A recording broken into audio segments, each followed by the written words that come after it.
Hello, this is Ruth Brunner, and I'm interviewing Charlie Griess. And today's date is August 29th, 2019. Charlie claims to be 82 years old. So we will find out about what he knows about Windsor and moving here with his parents to run the Yauk grocery store. So that's kind of interesting. We're here in Windsor, Colorado, and on Oak Street. And so, Charlie, tell us again, you moved to Windsor. In 1947 Okay. from Loveland. And the reason we got over here was because my dad used to work at the Loveland Packing Company in Loveland. And they delivered meat throughout the territory, of which Windsor was one of the sites, and they delivered meat to Yauk's Grocery. Huh. And what they delivered was hams and bacon and sausage. Okay, so did your dad actually make the sausages that the Yauks were so famous for? Yes, that was his recipe. And that was his recipe. Yeah. What's the story behind his recipe? Well, he just learned that on his own. He was a farmer in Nebraska for years, and they did their own butchering and making their own sausage, and he just developed this delicious tasting sausage, and that's what got him his jobs out here. But anyway, Henry Yauk and Walter, who ran Yauk's grocery store, and they also had a locker plant there where people would have their frozen foods and come in and pick them up. And they asked a truck driver one day, who makes this stuff, and they said, well, this guy Ed Griess. Well, have him come over. So they told my dad, and he came over and visited with him, and they worked up a deal, and we ended up in Windsor after that. So where was this Yauk grocery store? It was on Main Street between 5th and 6th Street. Okay, on the same side as the bank, or what's now Autobox? Yeah, same on the south side of the street, and I don't know the exact address, but it's be 5 something. Okay, 5th Street. All right, so what's the story behind your dad's recipe for his sausage? And was he German? Is it a German-Russian recipe or a German recipe? So or just his own that he put in the right mixture of spices, and it just was very good sausage. Yeah. And anyway, they came to Windsor, and they worked up the deal between them that was a 50-50 proposition. My dad did the work, and they supplied the buildings and whatever was necessary to run the business. Okay. Now, this was a separate unit from the grocery store itself. They built a unit in the back, and then they had a slaughterhouse south of town where they actually slaughtered the animals. Yeah, I want to talk about that slaughterhouse location, because I think people will soon forget. It was down by Eastman Park, just west of kind of the... Well, where the church is now, the road used to be angled down there, The and Catholic then it Church. went over, and then it went south. Well, it angled over to the west, and then where it turned south, there was a little corner there where this little slaughterhouse was. Kind of by... Isn't there a big radio tower there, or some big... Well, that's by the new packing plant. Oh, it was further... Oh, okay. Yeah, that's further south. Oh, there was another one before that. Yeah, just a little slaughterhouse, just a little shack. Boom. And anyway, they would slaughter there. And most of the work they did was custom work for customers that lived around here. And they would slaughter on Tuesday and Friday. Mm-hmm. And they had no cooling facilities down there. They just hung them up, and then they had this closed-in trailer that they would go down at the end of the day and load them in this trailer and bring them uptown and put them in the coolers uptown. Okay. Like the beef had to hang for a week or so to age, And the hogs, of course, they just hung and got cold, and then they would cut them up and prepare them for the customers. And then inside the store is where we actually cut the meat in the back part of the store. And that's where I worked with my dad. I wrapped the meat and stamped them and put them in these trays. And then they would put them in the flash freezer. And when they were frozen, they'd take them to the customers' locker plants and put them in their locker. And then the people would come in from the farms and wherever and pick up what meat they wanted out of their locker, and that's what we did there. What were refrigerators and freezers like at home? And was that different in the 40s, in the Well, early 40s? most of them didn't have freezers at home. Okay. That's why they had these locker The plants. lockers. And Schmidt's was another one in town. Off of 3rd Street, right across from Town Hall. Right, yeah. They had a locker plant also. And they had their own slaughterhouse south of town. Wow. And I'm thinking that building might still be there. Okay. It's kind of enclosed in trees now, you can't see it, but it's right across the west or to the east from the church, the Catholic Church. From the cap. There's a big corner lot there that's just nothing right now. Yeah. And if you go back in them trees and look, I think you'll see that old slaughter building. Why did they position it close to the river? Was there a reason for that? Oh yeah, they had to have water to wash the critters and to rinse things down, and yeah. Could you run it into the river afterwards, or was it just into the ground around, or what did you use Well, for drainage? originally they just run it in the river. That's why eventually they had to put in ponds. Yeah. And when they built a new plant south of town or south there, they had a great big drainage pond that they had to run all that stuff into. Yeah. But yeah, that's how stuff progressed back then. Yeah. So when you moved to Windsor in 1942, what was the town like compared to Loveland, where you No, we lived? were in 47. 47, I'm sorry. It was a very small town. They had two blocks of Main Street were paved. Everything else in town was gravel. Okay. And it was 1,500 population. And then, we had 5 grocery stores. 5 grocery stores, one for every They were 300 small, people. but yeah, they had Yauk's grocery store, Reynolds grocery store,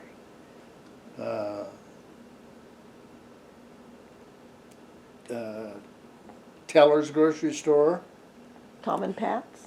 Well, no, that was Reynolds originally. Okay. Teller's became Sam and Molly's, S&M. Okay. And then there was Schmidt's grocery store.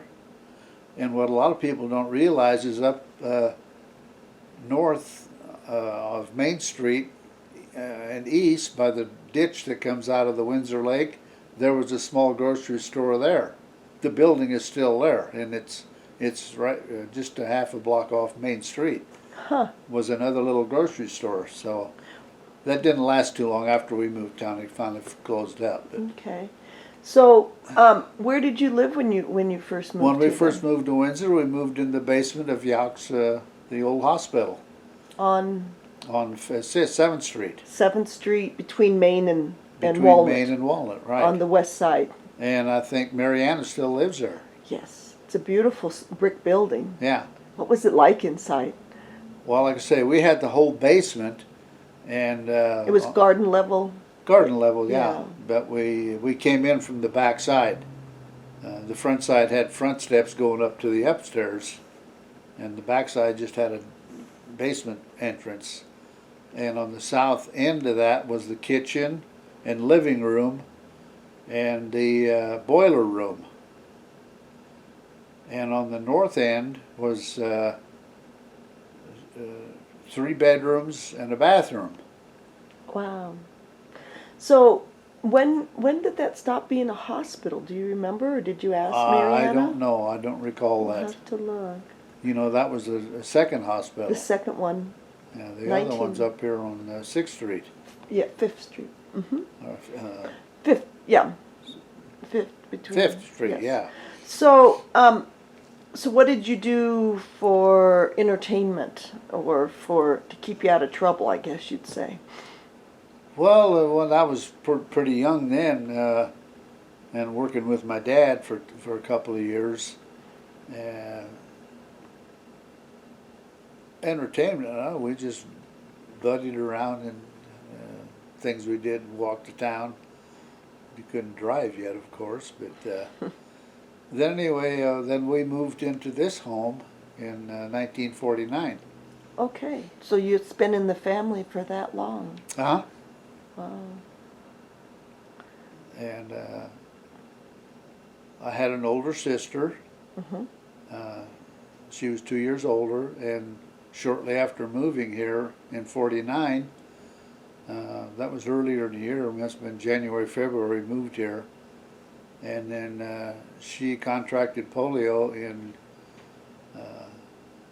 June of 1949 and died shortly thereafter. Oh. And then I have a younger sister, and she lives in Loveland now. I just had lunch with her today.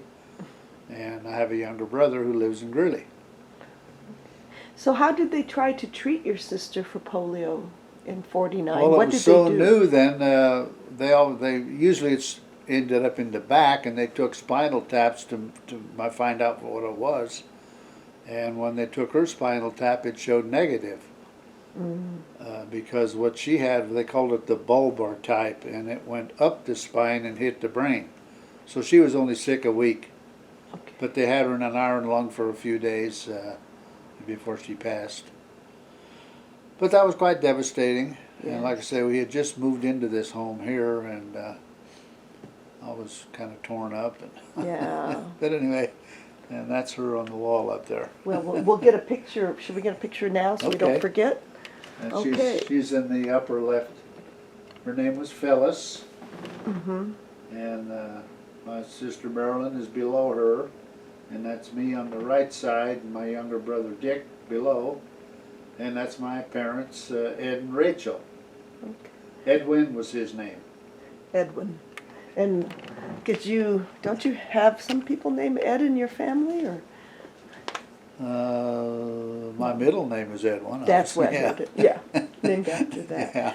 Okay, so what was school like here in Windsor? Did you go to Park School? Or? I went to Park School for 6 months.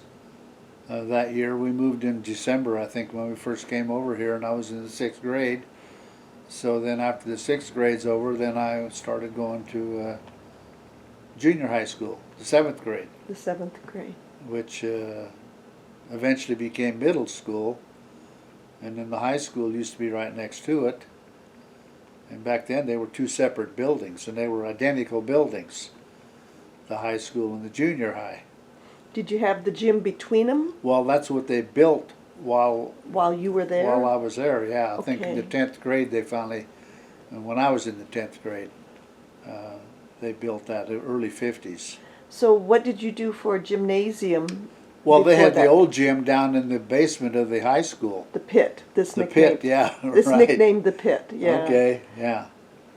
And then we had a shop in the high school, a wood shop, and when they built the section between, they put in a new library, was the front part, and the back part of that was the locker rooms, and then behind that was the shop, a big, beautiful shop they built, and upstairs was the gym, Okay. and that's when they connected the two buildings. Okay. So that was probably, if you were in 10th grade, that was 1950. Well, it must have been 52. 52. Yeah, Okay. and and then we started growing up, and we moved down here, so I had to walk to school, and we lived next door to Harpold's. He had the blacksmith shop in town. Oh, yes, on Main Street. Mike Harpole and his son Donald. And Donald was a grade ahead of me, but we walked to school together. And we ended up, we played in the band.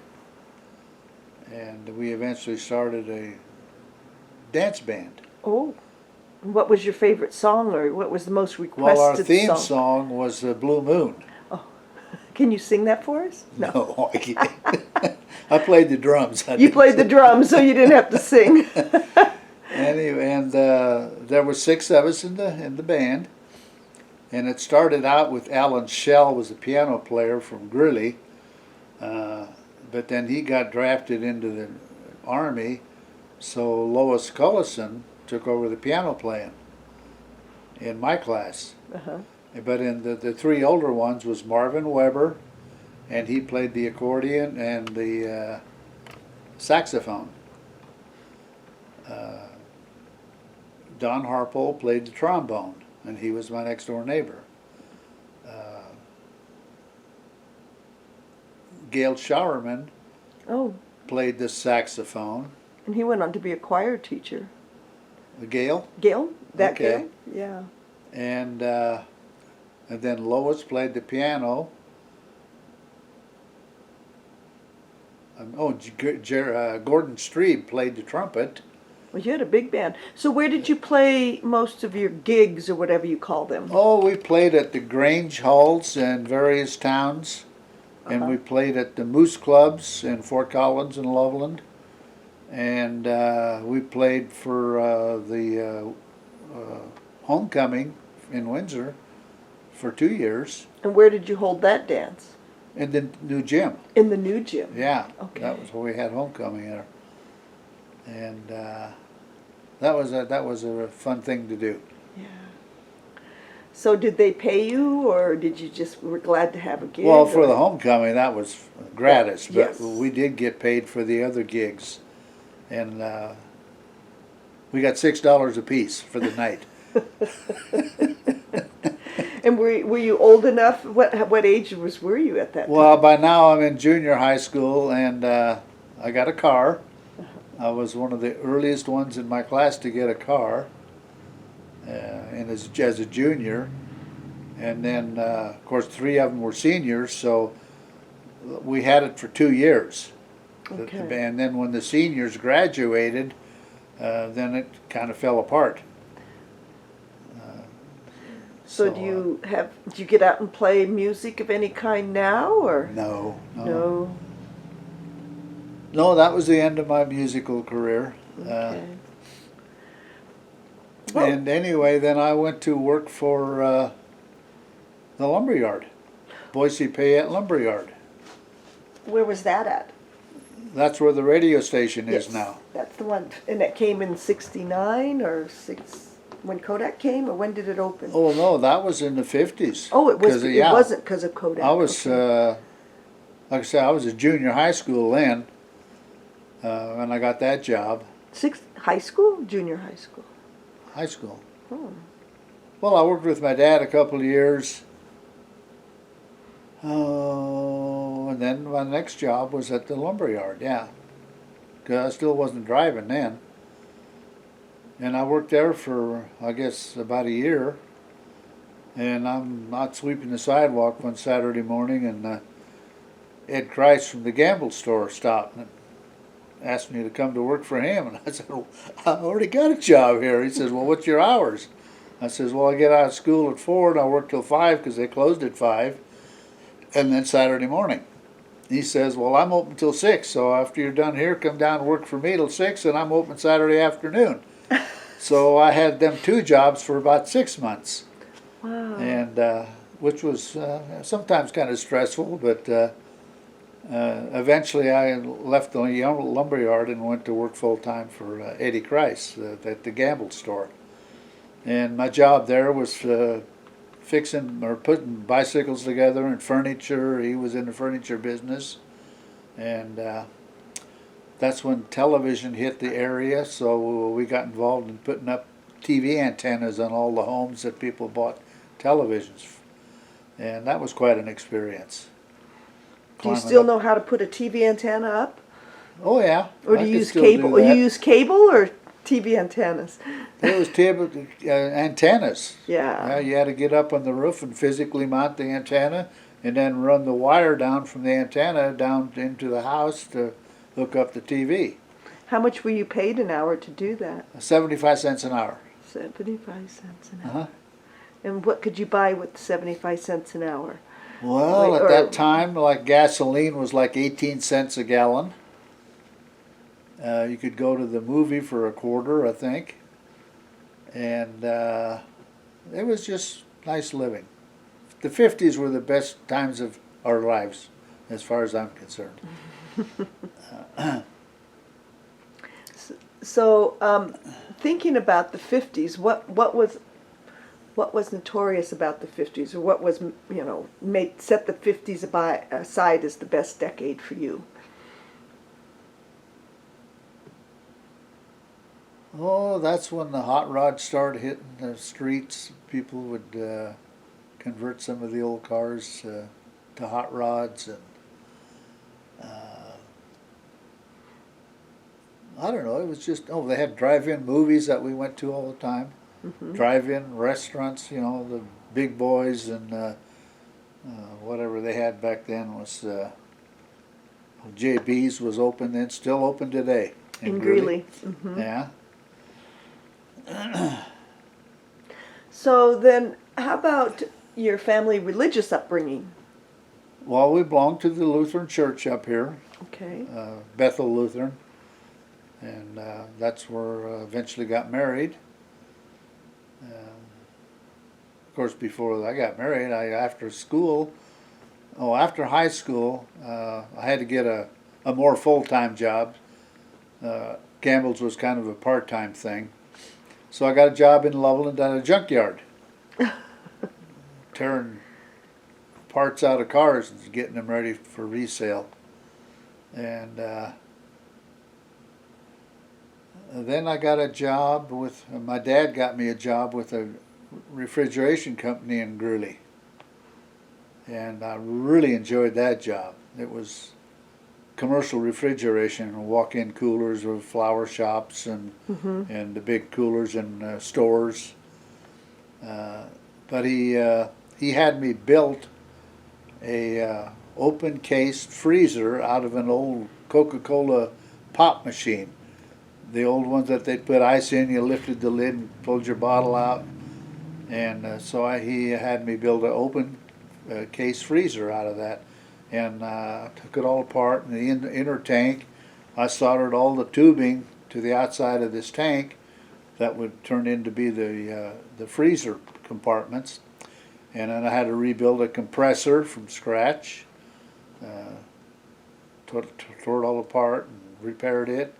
Had to rebuild a motor from scratch that wasn't working.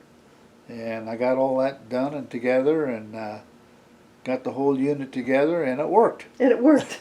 So that was like your job application, or your criteria for being hired, or? Of course, my dad had taught me all the mechanics. We used to overhaul our own car engines and everything, so he taught me all that. But anyway, I finished that job and ready to do something more constructive than that even. But I came to work on a Monday morning, and he had brought in a whole bunch of frames from old refrigeration units and cases in grocery stores, some junk ones. And he brought in these frames, and they're all covered with tar. So he had me cleaning all the tar off of these frames. And I did that for a week. And I finished up on a Friday. I thought, oh boy, finally. Came to work Monday morning, and he had a fresh supply of them. I said, oh man, this isn't work. This isn't the kind of job I want. It just so happened that a whole bunch of guys in the grade behind me joined the Navy that year. And so that Monday afternoon, my lunch break, we was right across the street from the post office in Greeley. I went over there and I joined the Navy. Oh. With these guys. So that was what year, and was that there a was war? in 55. 55 was the Korean War?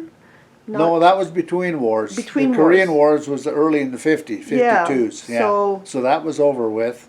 So we got in what they call peacetime. So we didn't get any benefits, GI benefits. Okay. But anyway, that's irrelevant. So how long were you in the Navy and where were you 4 staying? years. 4 years for Yeah, enlistment. went in May of 59 or 55 and got out in May of 59. And I got a scrapbook my daughter put together on that. We'll see that. Okay. We'll do that. Yeah. And so that was my Navy history, and I was aboard ship. Well, I was in Great Lakes, Illinois for boot training, and then I went to school there, and they had a 10-member limit on their classes.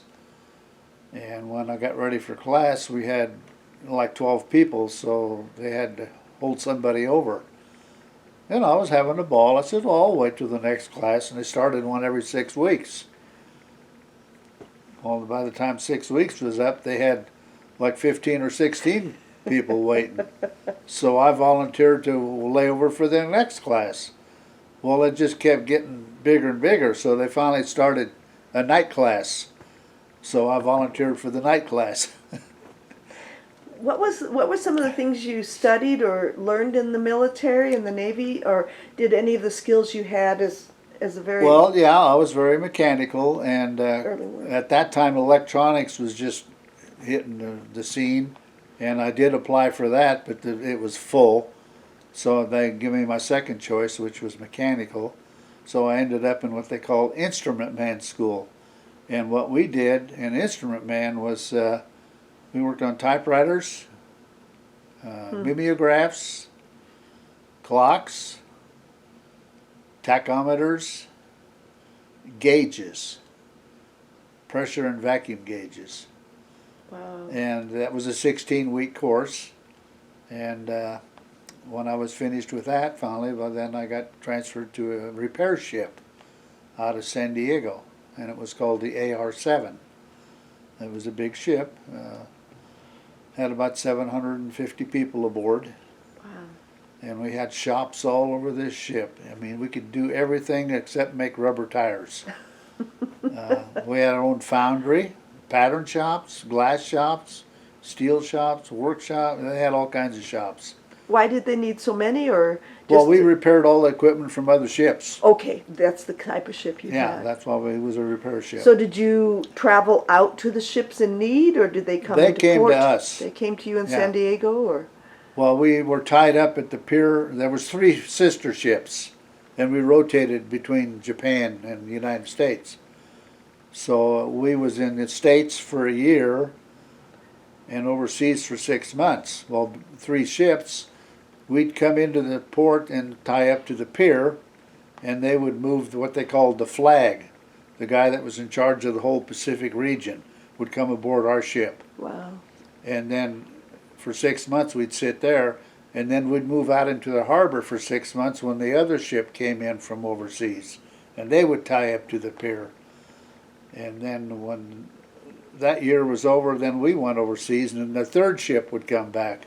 So that's how they rotated these 3 ships every 6 months. So how many ships were in the U.S. Navy fleet in the Pacific in the 50s? They had Oh. hundreds. Hundreds, Yeah, even in peacetime. yeah. So what happened to the sailors then while you were working on their ship for 6 months? What did those sailors do? Well, they stayed aboard their own ships, but they would bring their equipment aboard our ship, like their typewriters and clocks. Oh, okay. Whatever was transportable, they would bring to our ship, and we'd repair it and take it back. Now, some of the stuff wasn't transferable, so we had to send our people, most of the bigger stuff that I didn't work on. I worked on the small stuff, so. But the bigger stuff, like the engine rooms, if they had trouble there, we had to send our people to their ship. So once you're assigned a ship in the Navy, you stay with that ship, or did those soldiers those sailors for those 6 months, they I was weren't aboard- reassigned? I was on that ship all the while I was in the Navy. Well, you were, because it was, but Yeah. the others, I guess I'm surprised if for 6 months if a ship is in port, what the sailors' responsibilities are then. Just repair stuff. Okay, when we're in port, but when we're leaving, going overseas, and of course we're out in the ocean for a couple of weeks, but we'd always go to Hawaii and replenish our ship with fresh food and we'd spend a week there, and No fun, just always work. oh no, we had fun. we toured the islands, and one trip, the four of us rented a car in Hawaii and toured the island, and went to the pineapple farms, you know, and seen all that. We had fun. Well, good. Yeah. So, you know, the students that are going to be making this into a video and a YouTube launch, what do you think they maybe can take from this, or what should they know about the world of work and education that we've forgotten or lost, or? We were responsible. We had to be responsible. And we were graded accordingly. Even in school back then, you were graded according to your aptitude and your endeavors and your commitment. And I wasn't that committed, I guess, so I had 54 in our class, in the class of 54.